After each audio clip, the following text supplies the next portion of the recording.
Before we begin to write any business letters, we need to know the formal format for writing a business letter. Even though everyone uses email today, very common, you still need to have a formal letter. That can be inside your email or in an attached PDF. And sometimes you actually can still use paper and send mail. I know that sounds unusual, but it happens. The key point is to be formal. And in business, we want to be formal so we follow a style everyone knows, everyone's used to. It helps you look professional, and it helps you to make the right impression, a business impression. If you're looking for a customer, there's a great way to let the customer know you can be counted on. You're reliable, you're professional. And I know you want to do the right way, you just don't know what it is.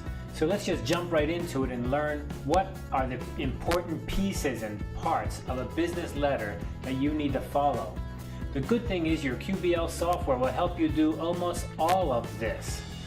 So let's jump right into it and see what are the important parts of a business letter. So we begin with this idea that the business letter has 4 parts. So keep this in mind. It's a little bit hard to remember, but heading, opening, body, and closing. Heading, opening, body, and closing. If you look at this picture here, you can see that the body is where you're going to write the message of your letter.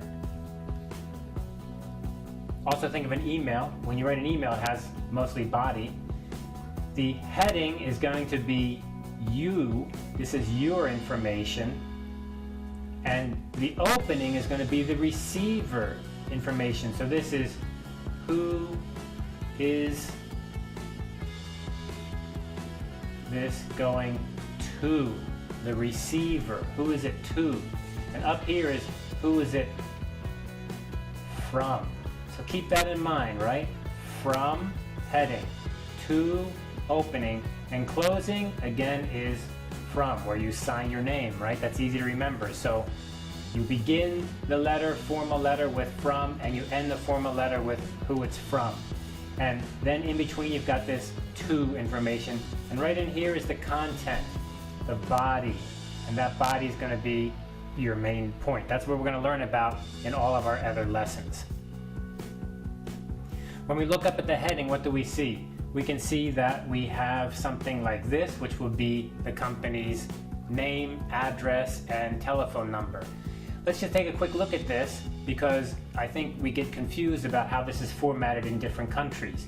In general, we're going to have the company name first, and then we're going to have the address, and that address can be any combination of street, street number, city, country, province, zip code. Remember, sometimes it gets confusing. For example, here we have Taipei, comma, Taiwan. Taiwan being a province, actually, of the Republic of China. So should we write this way or another way?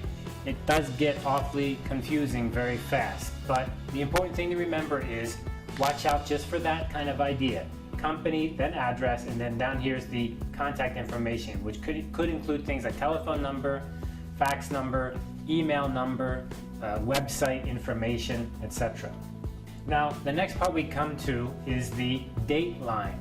Now, the date line is inside the opening, so we've gotten past the part where we're talking about who is this from. Now we're going to talk about who is this to. That's the opening. So the first part of the opening is going to be the date line. And in the date line, we have 2 fundamentally different ways to write the date, and that includes the American way and the British UK way. And both ways are okay, but of course, you need to know which one is which.